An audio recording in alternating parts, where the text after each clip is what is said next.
Hello and welcome to Real Chat with Kat, the podcast dedicated to igniting your entrepreneurial spirit and empowering you to conquer new horizons. In this podcast, we chat with inspiring entrepreneurs on their journey to success through some amazingly insightful and expansive conversations.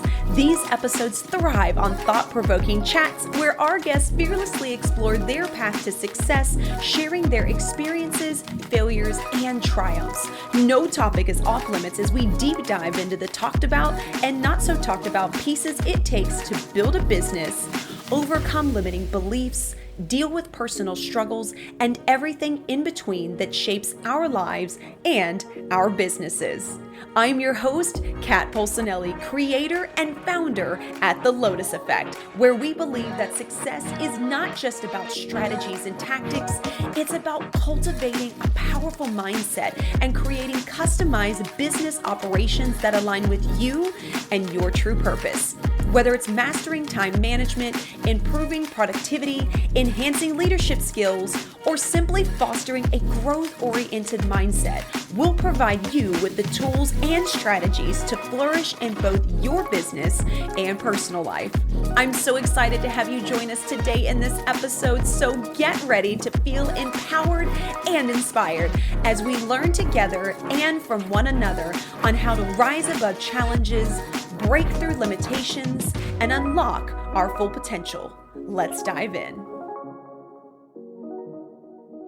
Hello, everyone, and thank you so much for joining me today on this episode of Real Chat with Kat. I am so excited to have you here with me today, and I have such an awesome guest. I am so excited for this conversation. I've been waiting for it for the past several weeks.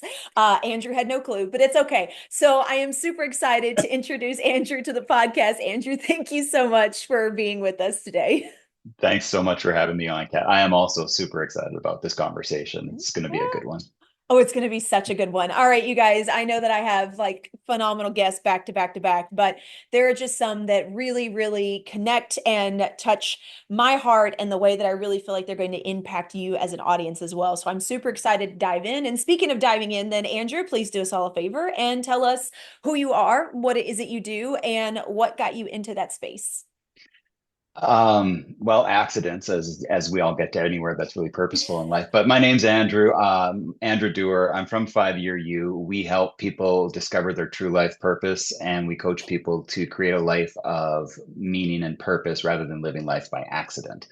And I run this with my partner, Kat, and we offer coaching to everyone who is kind of at that point in their life where they feel empty and they're just not knowing what to do. The stuff's not making them feel any better. And I got into this because I went through this. I checked all the boxes in life. I had a picture perfect life on the outside, and on the inside, I was rotting. And that was really hard in the moment. But when I faced it and was brave enough to take those steps forward that needed to be taken, my life transformed. And that's what got me into this whole space. I've always been into personal growth and whatnot, but this was quite a different, this was like growth time multiplied, shall we say. Growth times 10. Yeah, exactly. And I love that you said that you had the picture perfect on the outside, but you were rotting in the inside. I've never heard that before. And it makes so much sense for me, at least, for all the things that I've gone through and I talk about as well. I really not only heard the words, but I felt that on a personal level of just feeling like you completely are melting from what you thought you were, who you were supposed to be, or what standards you were supposed to live up to, or all those outsider expectations that we tend to put around us to begin with. Yeah. Yeah, and that was exactly it. I grew up, I think all of us have trauma in our lives. My trauma led me to be very safe. I grew up with a very severe autistic sister. She out of nowhere when I was 12 years old, she tried to kill me. And then she kept trying to do that for a couple of years, and in a time where autism wasn't really well known like it is today.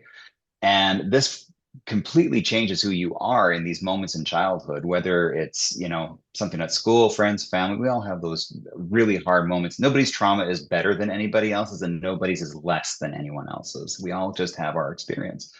And it was only like I put that in my emotional garage. I'm like, I'm going to put that on the shelf. I'm just never going to deal with it. I'm fine. It's in the past. And then I built a whole life around trying to feel safe. So I played everybody else's game. I played the game of life. I got the good job. I was an accountant. I got the nice wife, the kids, the house. I paid off my mortgage because that was the safe thing. And when all these things were done, I was just sitting there going like, I should feel good through this. And I didn't. And like so many people I would talk to, they would also feel this way, but nobody wanted to talk about it. So I had to find my own path. And as I did that, I started to discover that, there's all these parts of me that I need to really face and own and discover. And as I did that, I realized that, I'm living for everyone else here. And I don't know myself because I've never really asked what I want. I was living for everybody because I thought if everybody else was around me was happy, then I would be safe and I would be happy too. It's kind of like, I thought it was like a cold. If everybody else caught happiness, maybe I would catch happiness and then that would be it. It doesn't work like that, at least not for me. But that's been my experience is that, you got to take care, you got to put your mask on first. I remember having that conversation in an EMDR session where they told me that and I fought it. I'm like, no, I'm going to save my kids. I would do all these things. And it's only when you really discover those kind of moments where you're like when you have somebody else point it out and you don't see how skewed your thinking is because it's just normal to you, Mm-hmm. that you can start to kind of go, maybe there is just a little bit of a shift that needs to happen. And one day at a time you make these little changes to your life and wow, it just really changes for you over when you look back over a couple of years. I think you and I were talking earlier this week and I said, like, like when you look back on like 3 years ago, Andrew would not believe anything that Andrew today has gone through, experienced, improved. But that's kind of the excitement part of it is like when you open yourself up to being yourself, the road, it's like the trees part and you're like, oh, there's a path here. Cool. I'm just going to follow it and see where it goes. Yeah. And I feel like even when we're in those moments, and I love that you said that everyone has trauma and none of our traumas are, bigger or less than anybody else's. And Right. I want to repeat that to everyone that is listening because even I have been corrected on that. When I started sharing my story, I actually had a conversation with the women at the Domestic Violence Center who wanted me to be a speaker. And I was talking with them about some of the things that I wanted to chat about and how I wanted to share things with other people. And I wanted to, approach police officers and let them ask the questions that nobody wants to be asked, right? Just so that people could learn. And one of the things that I happened to say was, I understand that I haven't been through what some women have been through. Like I know there's women that have been through a lot worse. And they're like, but that doesn't deplete what it is that you went through, which was really interesting because I didn't think of it that way.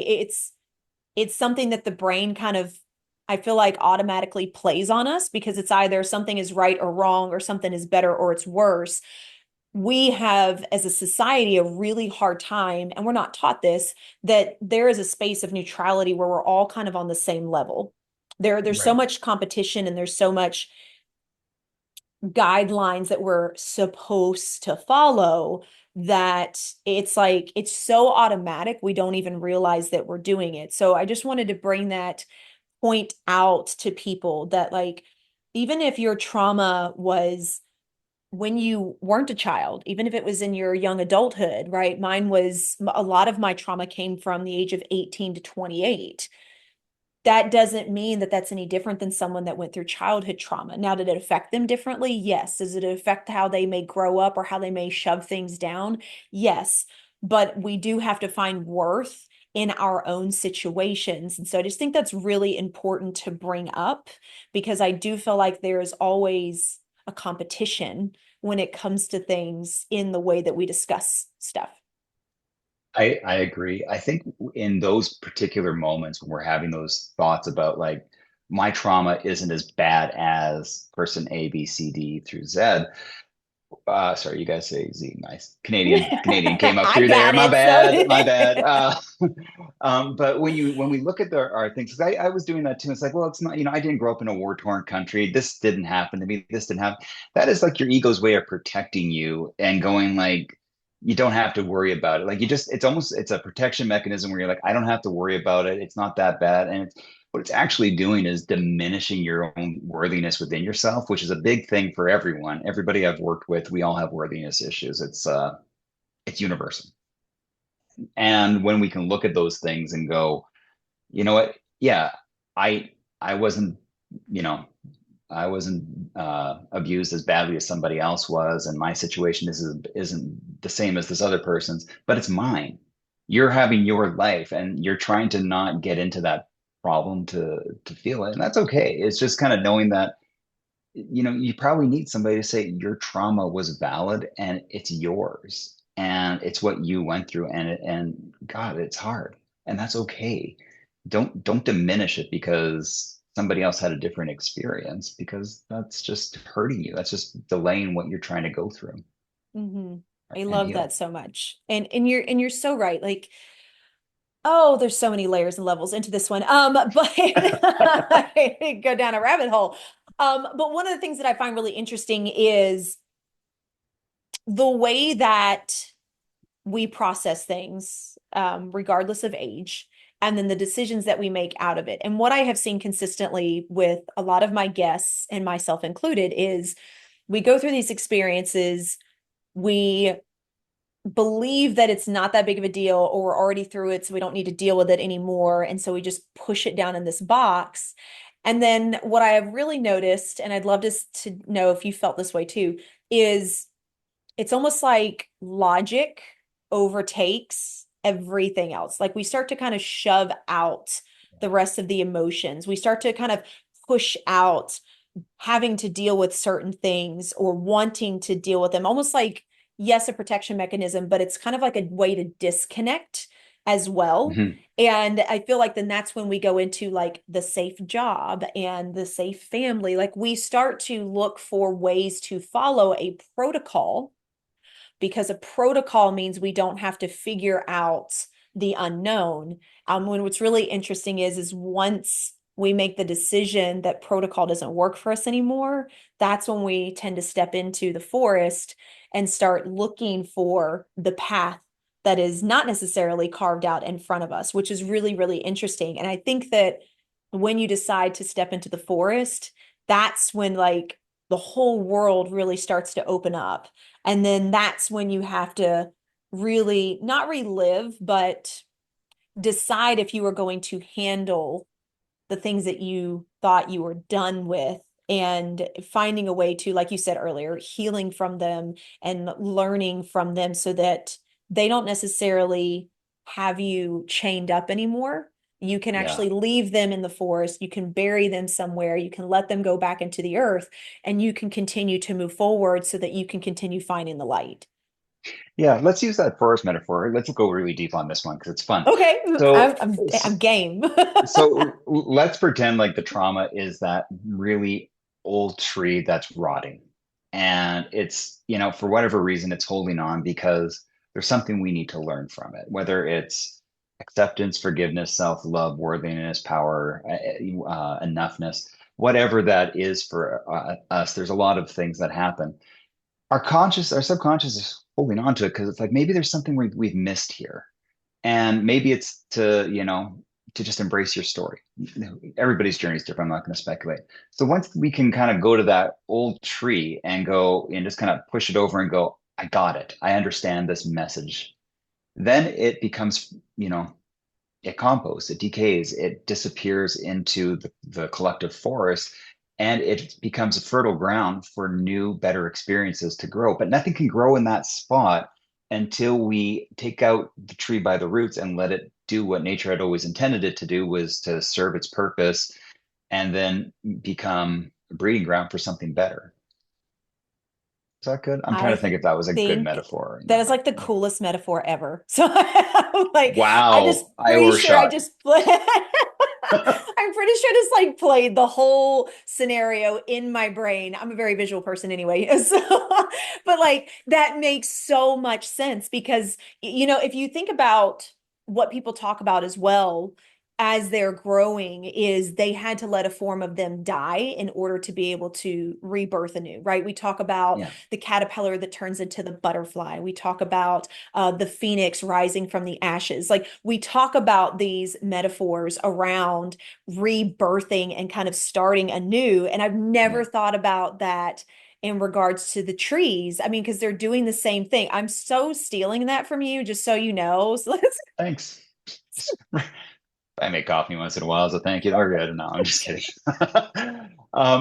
Something came up when we were saying this that I feel called to say, and I've said it before once in a while to friends, but I don't know if I've ever said it on a show or anything like that. okay. But some of the things that we go through when you go through something, at a young age, you make up the rule with the mind from that age. So if if you go to school on the first day and you're a tiny kid and somebody beats you up and takes your lunch money, which, because you're living in an 80s movie, and there's but you can make like a variety of stories out of that. You can make it like, bigger people are mean, tall people suck, school's evil, whatever else. But the story that you're making at that time is a 5-year-old mind's story. And you can take that little lesson because you might not question it, like you kind of just take that seed, you plant it, and this weed starts growing out, and you never question it because, for some reason with our egos and stuff, we often don't think we're wrong until we start seeing all the things we're wrong with, and then that's another thing. We'll leave that. But when you can come back on these experiences with the right person or on your own if you feel guided to, and start going like, what was that lesson? Okay, so the kid pushed me down. And yeah, as a 5-year-old, I'm looking at that, and yeah, I cried, I got hurt, I got a bruise, all these pains come up, and I made these stories up. But what could I have taken from that? What would be the story I could frame it now in my maturity? And how did it serve me? And what did I learn? And just kind of taking that situation, coming at it from like, 10, 12 different sides to give it a more well-rounded story, seeing it through that person, the bully's eyes, and going, what would cause someone like to do something so like this when I would never have considered that before that moment because that just wasn't part of my reality. So in recognizing that you have made up a lot of rules in your mind, we all have, no judgment, definitely no judgment. Uh, but we've made up these rules like with a 12-year-old mind, 14, 15, 16, 18-year-old mind, 20-year-old mind. And it doesn't have to stay fixed like that. Like we have to be malleable in our thinking and come at it from different ways and go, okay, maybe it was just something that I had to experience harshness on the first day of school, so I was better protected through all the other years at school. Maybe I had to learn, like, and to bring a lunch and instead of lunch money because this would have happened to me every other day. I don't know what the lessons are, but there Mhm. are other ones than the rule that you made up in your mind that you've decided to live with your whole life. So I think that's a really useful concept for a lot of people to go back on and go, yeah, 12-year-old trauma doesn't necessarily mean 40 something year old reasoning, and new stories can be told on this. It's just giving yourself permission to kind of feel uncomfortable while you look at it differently. Yeah. And then what's really interesting too is how impactful certain situations are at a younger age and how we carry that into our adulthood. What I find really interesting is, we call ourselves adults. And, by definition, see, by definition, adult means like you're mature, it means you're professional, it means you handle your stuff. But in reality, I mean, you can look at this all around the globe, and I guarantee yourself included, that there were traumas and things that you went through where that maturity level stayed there Hmm. versus actually growing out of it. I mean, I know you've probably seen it. I know I've seen it. You've seen an adult throw a temper Yes. tantrum and you're like, oh, wow, you are acting like a 3-year old. But what's Hmm. really interesting about that is if you really think about that and look into it, it's like, okay, So what could have possibly happened to them when they were around that age that caused them to have this much fear or anxiety, or, something where they felt not heard or whatever? And then what kind of continued in their life that allowed them to stay in that story and in that maturity moment? I'm not going to say Yeah. level, because I feel like we have multiple different maturity levels. We tend to think of like, oh, I'm this age, so I'm, this mature, or I'm, older, so I'm wise. Not so much. That's I'm just gonna throw that out there. Yeah, but it's true though. But I what's agree with really you. interesting is, and I'd love to know, based on like the clients that you've worked with and stuff, have you seen this as well? Is like some situations people may handle at, a very higher level, but then other situations that really aren't necessarily that significant, you can see like, oh wow, that's like we're like 10. Okay, we're like Yeah. 12 in this moment. Yeah. I see that in everyone, including myself, and like I just wasn't let's just call excluding it a me. no. I know. The great thing about personal development is that you realize that a lot of things inside you are in everybody else, and that's kind of what makes us all human. And if anybody's going, I'm not like that. Think about the last time you got cut off in traffic and somebody flipped you off or honked the Oh, horn. yes. How you react to that specific situation, I find is such a telltale as to how you respond to stress, trauma, rejection, like all these kind of gnarly things in life. And it has nothing to do with you. It's just like that person is having a bad day and they need to get where they're going. And, they're going to lay the horn on at you. And you're going to get to the next light and they're going to be right there with you because it didn't actually work. And that's my story, I guess, for it too. Geez. Okay. So I'll go lie on the couch right away and we'll get to that. But that is like, there are moments of clarity when we can look at those things and go, oh man, I'm glad I'm not that kind of person. I'm glad I've matured past that part. But then there's other times where you're just not into it. You've been triggered by other things that day. You've had, just not enough coffee, too much coffee, bad food, good food, whatever. And you react to it and suddenly you're like, I have my middle finger up at this person. That doesn't happen I've never done that before. But like I think we all get stuck. I think you're 100% accurate with that, is that we all get stuck in these different moments. And it's the trigger that will bring it out. And it will be the weirdest things for everyone. And it's just kind of being able to see it. So when we see those things with people and we're coaching them, it's really giving them, first of all, acceptance of how they feel. And then having we call it the layers of life, where you create your soul, and this is more in like the self realm, where you're like just defining kind of how you want to be emotionally, mentally, spiritually, physically. And when you kind of go like, how do you want to show up in the world emotionally? Like, do you want to be the person that is given the horn? Do you want to be the person that just kind of is laissez-faire and kind of looks at it and it's like, I made a mistake, I forgive myself, and that's a you thing, you can just move on. Hmm. But it's kind of giving yourself that permission to be like, yeah, this doesn't, I don't want to be the person that races up to cut that person back off because they cut me off. I'm going to value my peace more than I value vengeance, is really that thing. Yeah. Yeah. And you said something else too, because you said that's not a me thing, that's a them thing.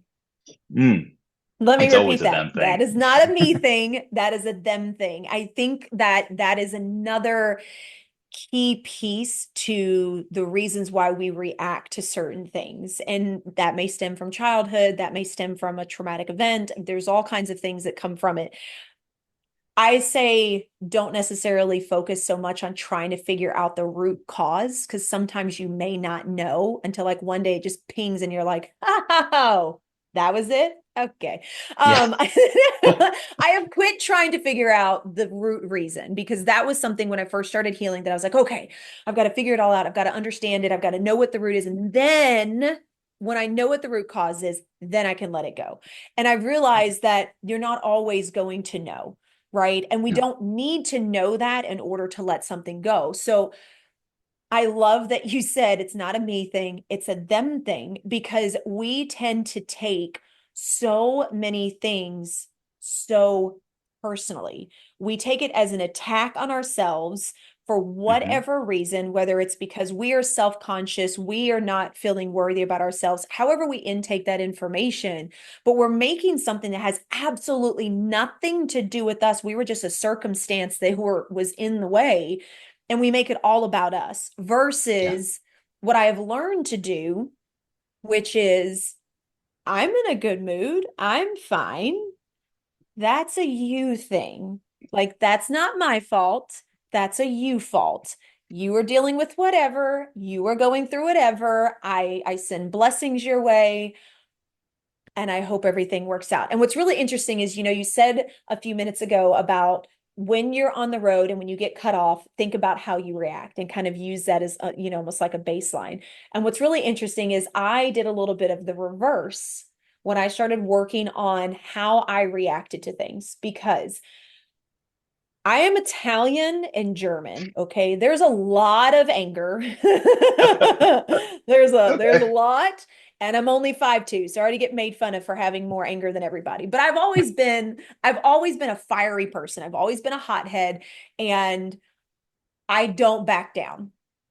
That's how I was for a really, really long time. Okay, I still don't back down, but it was how, but I was very defensive. And so Okay. one of the things that I started doing when I wanted to work on this was I knew that things like that, little moments like that, pissed me off super quick. Fair enough. Fair enough. So what I started doing was I decided to challenge myself to see about this rewiring of the brain. That's when I was first kind of learning about this. And I was like, I think it's horse crap, but let's try it and see what happens. And so what I started doing was every time I got on the road and somebody cut me off, or I saw a car that maybe like wasn't in the best condition, instead of me judging or me getting irritated, I would feel for that person. So Oh, not that's good. necessarily just like, oh, you poor thing, but like, I am so sorry you were going through that. I really hope that things get better for you, right? Or if Yeah. I saw someone that I'm like, I'm really glad I'm not in that space anymore. I hope that you have a better day, right? Yeah. So I started doing that, and it was just shifting the way that I started reacting to those versus internally taking it as they were attacking me. It was directed toward me, and it was all about me. Because we know, especially those that are parents, we do this to our kids. We attack our kids and we don't mean to, and it's because of all the other things throughout the day. So Right. if we want our children to forgive us and we have to try to forgive ourselves for the way that we behave to our children in that moment, why can't we do the same when it's around other people? And so that's what I started to do to kind of reframe, just as, like I said, just as an experiment of like, let's just kind of see what happens. But I did it for 30 days. And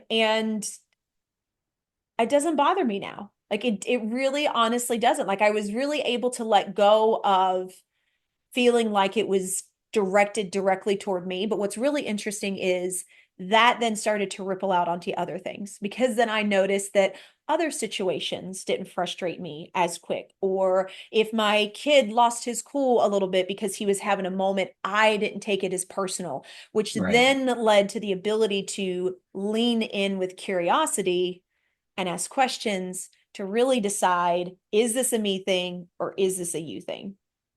I like that. Um, I'm going to give you a different level with that, just as a perspective Yes, shift. So please. so here's a couple of things. So I think you and I get that we are the external world is our internal representations and thoughts and feelings, actions on the outside world. So when you're driving around and going and you're in this energy that you've been in for a long time before you had these 30 days, your energy may have been one of, just try to antagonize me and see what happens. Kind of like almost like a defiance, kind of like, and we have these energies that we put off all the time. Like we can put off like a victim mentality, we can put off an aggressor mentality, we can put off a pacifist. Like there's nothing wrong with any of it, but that energy you bring when you're driving in this case seems to have things come to you. So when you consciously are saying, okay, I'm gonna shift here. I'm gonna see if it works, and it does. It works different speeds for everyone, and it's fantastic. So, but when you're looking at that stuff, the challenge I've started to do for myself is when something weird happens and I'm reacting to it, I go, I wonder why this is happening for me right now, not to me. I have to give up on to me because something in my energy, something in my world is having it, because it doesn't matter if the person let me go or honked or didn't do anything. My reaction to it is the internal, I don't want to say struggle, but like that internal representation of the world that I'm having. And so when you can go like, wow, my kid came home from school and was really upset. Now I'm really upset. And it's like, well, what inside you is making you feel upset? Because you weren't with the kid. Maybe you took on the emotions, but there's still something there's like a nerve inside you that gets activated with that. Mm-hmm. So it's really being able to look at it and go, what part of me is bringing this to me? Like, why is this happening for me to learn something from it? And for you, I mean, you found you clearly found the lesson in this case, and you learned it, and you changed it. There's, a lot of people are like, yeah, I'm just going to drive angry. I'm good getting angry. That's totally okay too. But when people are going through these things, being able to look at it and go, okay, what is the lesson? I'll give you an example. I went to a class, and I very rarely get cut off. I left this. I was learning when I was learning my energy healing. I left feeling really, really good. And I'm driving out, and one person cut me off, and I thought that's so interesting.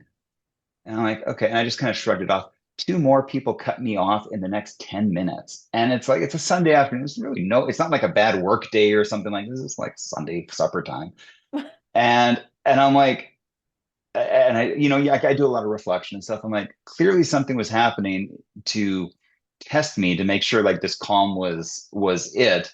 And by the third one, I'm like, what the hell? And then I just kind of let it go. And I'm like, yeah, I don't that feeling didn't feel good. So I'm just gonna acknowledge that I feel it, let it go, and move on.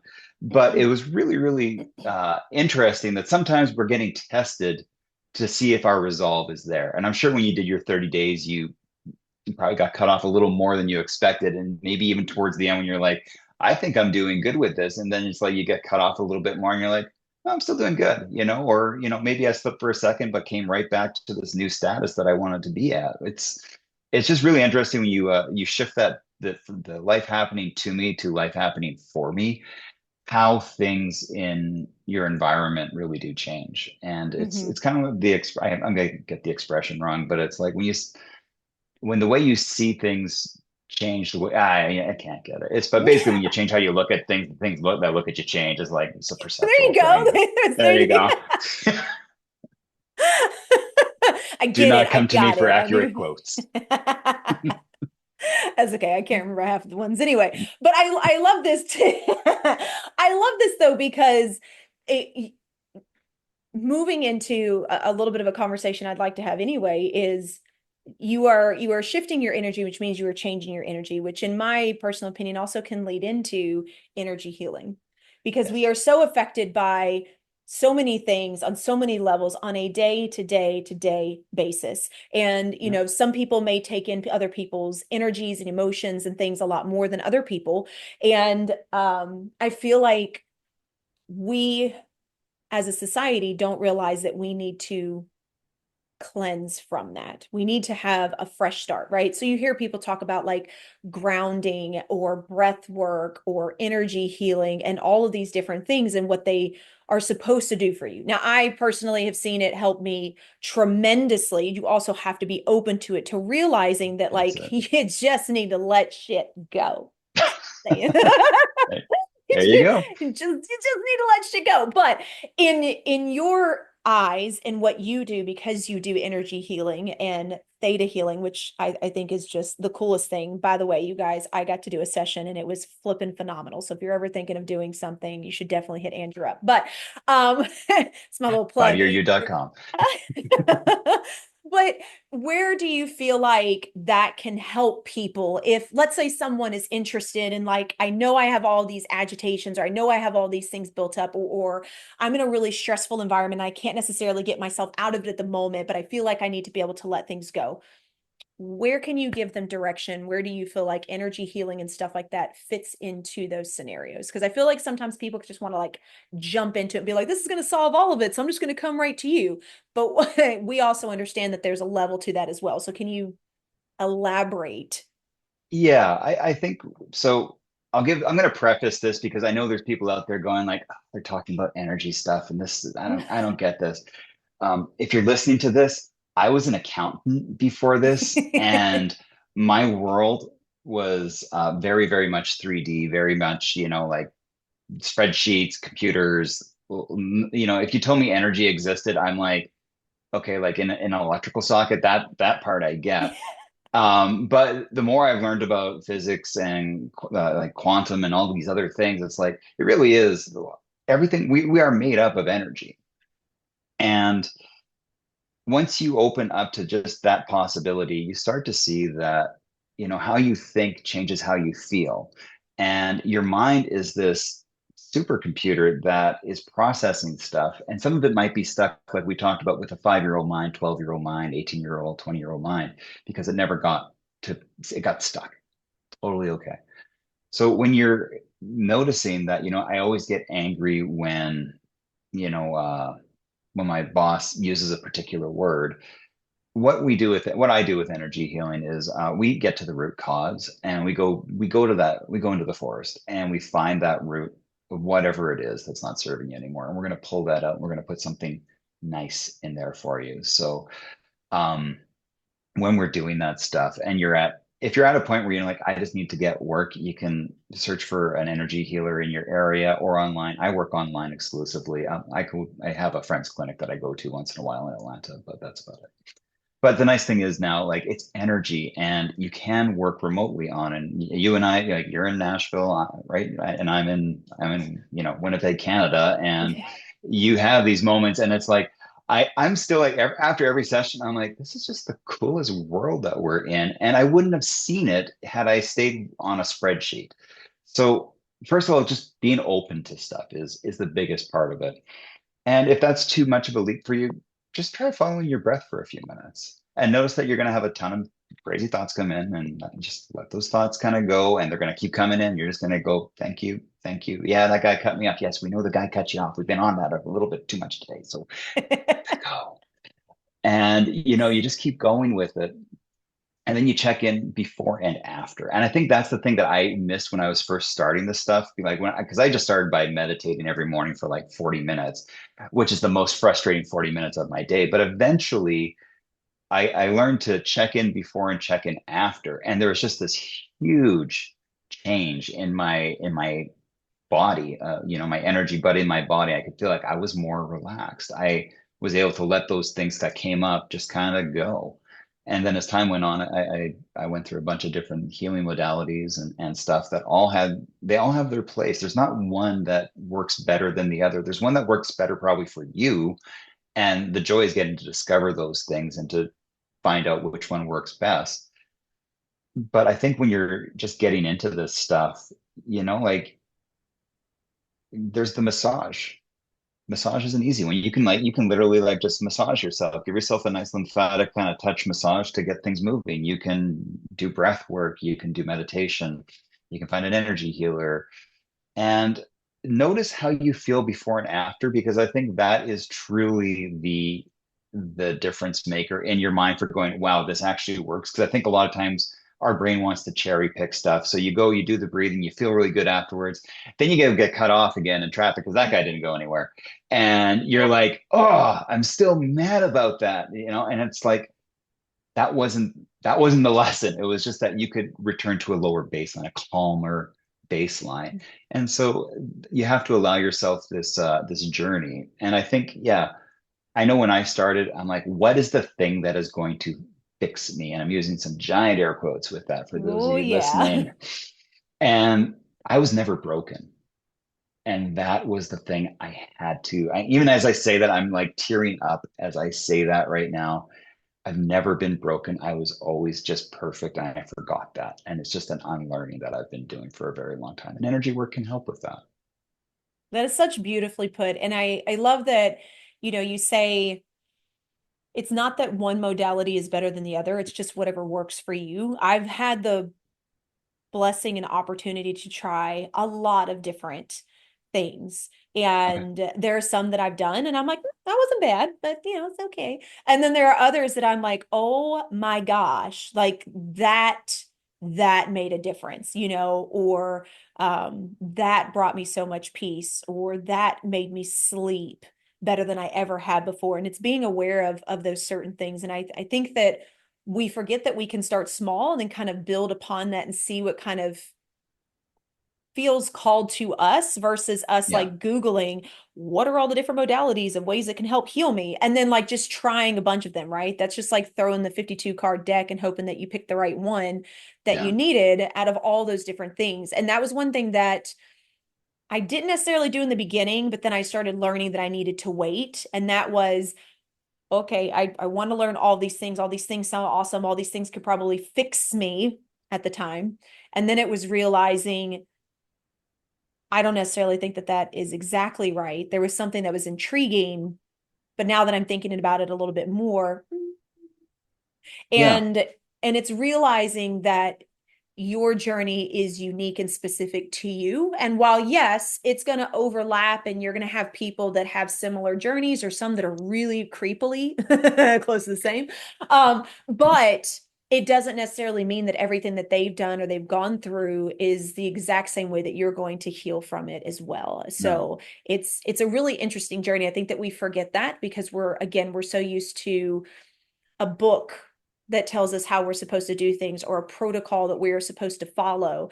And we think that we're supposed to be like everyone else. And that's the whole beauty of being human is that we all can experience different things or even the same things, but still have different takeaways, different lessons, and different ways of healing from it. Yeah. And I think that that's some of the coolest things that we forget because those are the conversations I enjoy the most. I don't want to talk about the same thing and us have the exact same opinion and the exact same thought. Like it's boring. Oh, yeah, of course. I already know that. You're in my head. But if we can have a conversation where there are some similarities and you can give me a different perspective or a different take or a different outlook on something, I feel like I'm learning. And that's what I think we need to remember is that we are constantly, should be in a constant state of wanting to learn, of wanting to understand. And that's what opens the mind up for you to let go of a lot more things and also Yeah. see the doors in front of you that can lead you to that next step of personal growth and healing that you're looking for.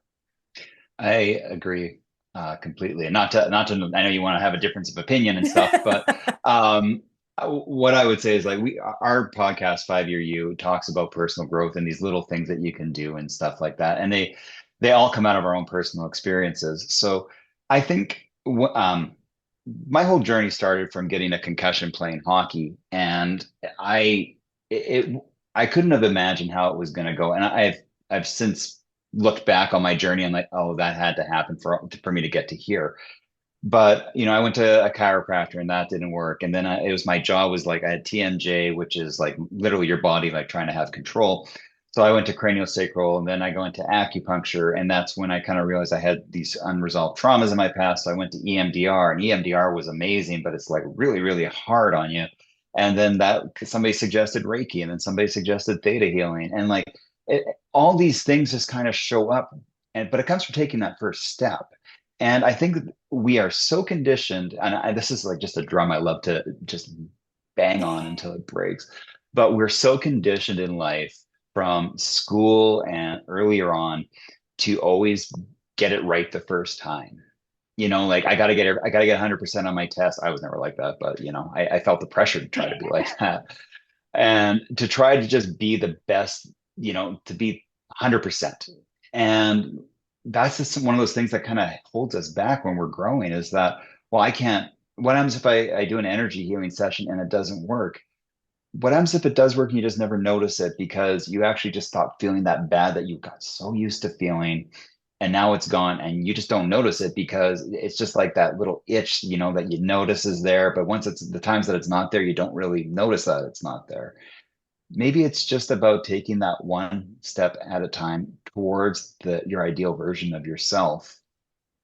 And it's not about being perfect, you're already perfect, but it's about creating your life with intent and allowing yourself to progress down this path that is showing up.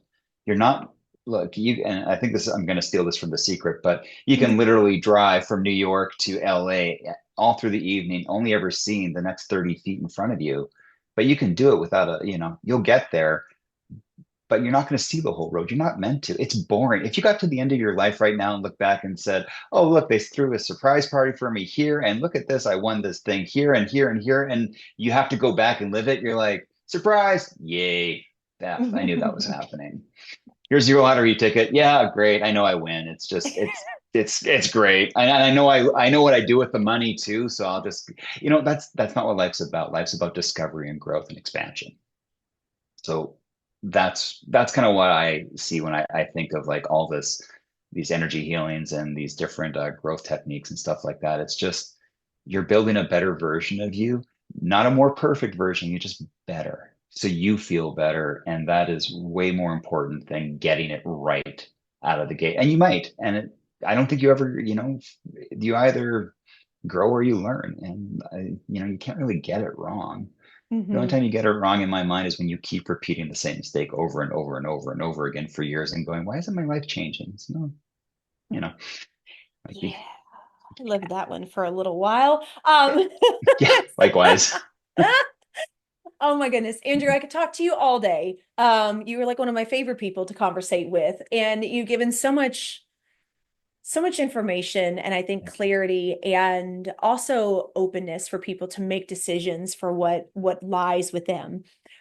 As we come to a close, one question I always ask everybody is, do you happen to have a quote or a piece of advice you would like to leave the audience with? So the one thing I've said in this interview is, I'm terrible with quotes, and this is where we're going to go with this. So I know.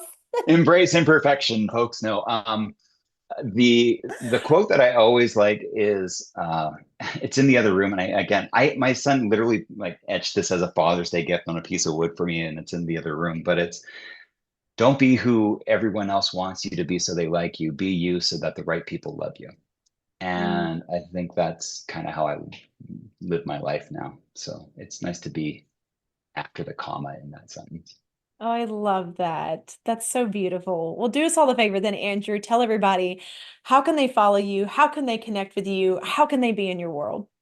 We have a coaching program on 5yearyou.com. That's an intensive 5-week thing to help people discover their true purpose and create a life of meaning. So if you're feeling called to do that, that's one way. We're on all the socials at 5yearyou.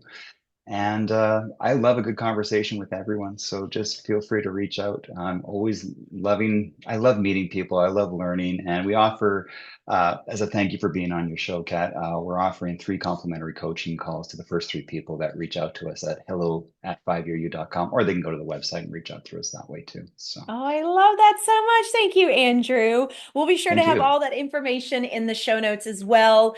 I hope that this gives you an insight into a direction you could potentially take your life. Obviously, it's always a choice, and I think that we forget that we always have a choice, whether it is in the path of dark or choosing to do something a little bit different that's going to bring you to light. You always have a choice, and I think that we forget that. So thank you again, Andrew, so much for being a part of the podcast today and sharing all of your amazing gifts.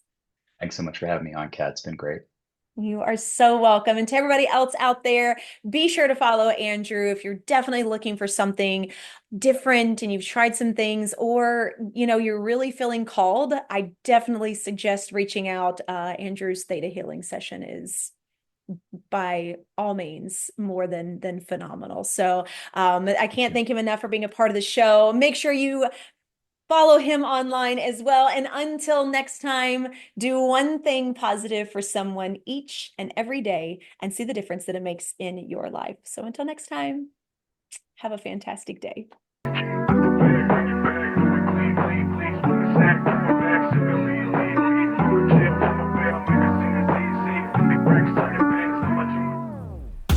Hello again, and thank you so much for being a part of the podcast today. If you enjoyed this episode and it brought tons of value, we ask that you please share, like, and subscribe. Your support means the world to us and helps us to reach even more inspiring entrepreneurs who can benefit from these powerful conversations. If you haven't already, be sure to leave a review on your favorite podcast platform, as this feedback is an amazing gift that fuels our growth and helps us to continually improve this podcast. Looking for an extra dose of inspiration and empowerment? Then be sure to connect with me on social media. You can find me at The Lotus Effect, where I share valuable resources and tips while sharing my own journey of being an entrepreneur. And if you're interested in learning more about my coaching programs and services, be sure to check out my website at the-lotus-effect.com. Once again, thank you so much for being a part of Real Chat with Kat. Your presence and support makes all the difference. Remember, whether you find yourself in the depths of the mud or on the path of growth, we all have a unique journey. And just like the lotus, some of us start in the dirtiest of mud, yet as we rise and grow, we blossom into something beautiful, unique, and truly one of a kind. To all of my visionaries out there, keep rising and growing as you create your own Lotus Effect.